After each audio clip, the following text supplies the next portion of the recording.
आइए तीज व्रत कथा सुनते हैं। तीज का व्रत भगवान शिव जी की पूजा की जाती है, इसलिए भगवान शिव की पहले वंदना करते हैं। कर्पूरी गौरम करुणावतारम संसारी सारम भुजगेन्द्रहारम सदा वसन्तं हृदयारविन्दे भवं भवानी सहितं नमामि भवं भवानी सहितं नमामि। हरतालिका तीज का व्रत भादो मास की शुक्ल पक्ष की तृतीया को किया जाता है। इस दिन शंकर पार्वती की बालू की मूर्ति बनाकर पूजा किया जाता है। सुंदर वस्त्रों, कदली स्तंभों से गृह को सजाकर नाना प्रकार के मंगल गीतों से रात्रि जागरण करना चाहिए। इस व्रत को करने वाली स्त्रियां पार्वती के समान सुखपूर्वक पति रमन करके शिवलोक को जाती है। कथा इस प्रकार है।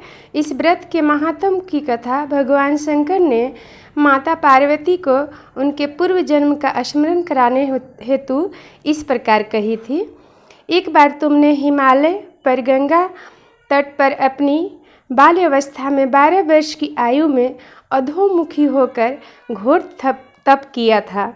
तुम्हारी कठोर तपस्या को देखकर तुम्हारे पिता को बड़ा क्लेश होता था। एक दिन तुम्हारी तपस्या और तुम्हारे पिता के क्लेश के कारण नारद जी तुम्हारे पिता के पास आए और बोले कि विष्णु भगवान आपकी कन्या से विवाह करना चाहते हैं। उन्होंने इस कार्य हेतु मुझे आपके पास भेजा है।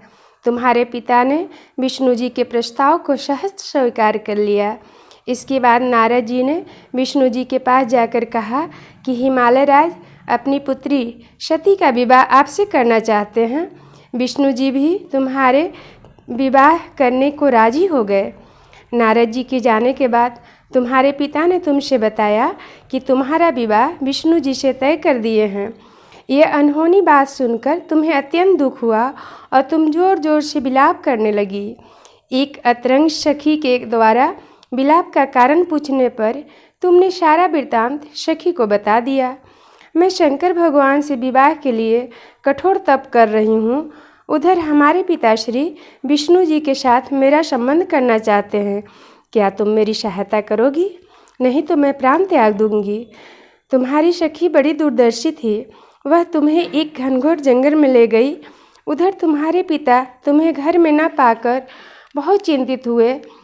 मैं विष्णु जी से उनका विवाह करने का वचन दे चुका हूँ। वचन भंग की चिंता से वह मूर्छित हो गए।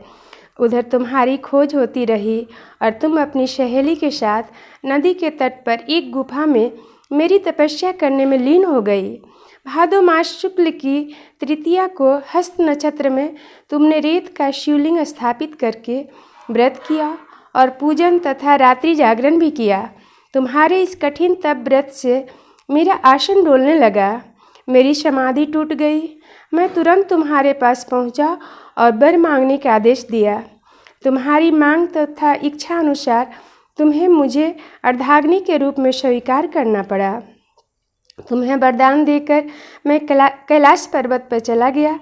प्रातः होते ही तुमने पूजन की सामग्री को नदी में प्रवाहित करके अपनी सहेली सहित व्रत का पारण किया। उसी समय तुम्हें खोजते हुए हिमाचल राज उस स्थान पर पहुंच गए। बिलखते हुए तुम्हें घर छोड़ने का कारण पूछने लगे।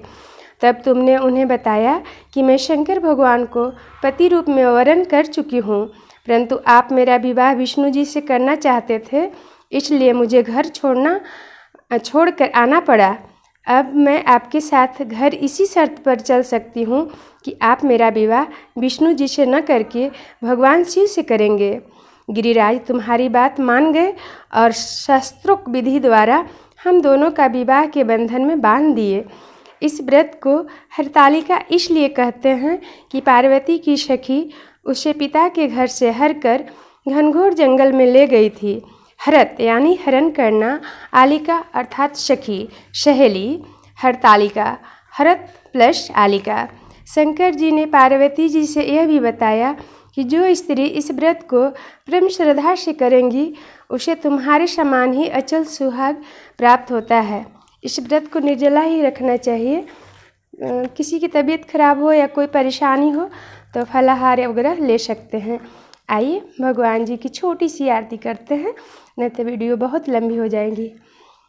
तमेव माता च पिता तमेव बंधु च शिखा तमेव विद्या द्रविणं तमेव सर्वं मम देव देव। बोलिए भोले बाबा और माँ पार्वती की जय, गणेश भगवान की जय।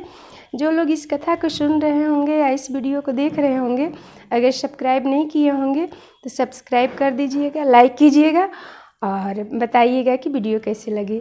बोलिए भोले बाबा की जय, माँ पार्वती की जय।